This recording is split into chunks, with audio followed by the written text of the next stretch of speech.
Au fond, nous voulons aussi bâtir un agenda commun entre la France et les États-Unis, entre la France, l'Europe et les États-Unis, face aux autres crises suscitées par cette guerre.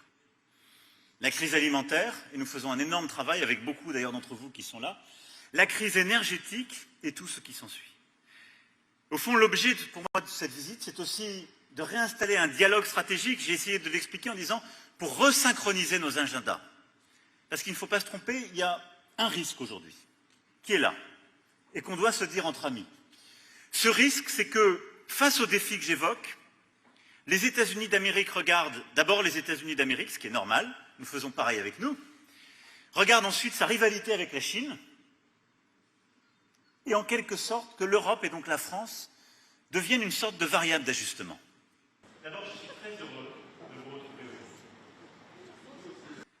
Resynchroniser, ça veut juste dire ce qui s'est passé ces derniers mois est un défi pour nous, parce qu'on commence à se décaler sur les sujets énergétiques, et le coût de la guerre n'est pas le même en Europe et aux États-Unis, mais surtout les choix faits, dont je partage les objectifs, en particulier l'Inflation Reduction Act ou le CHIPS Act, sont des choix qui vont fragmenter l'Occident.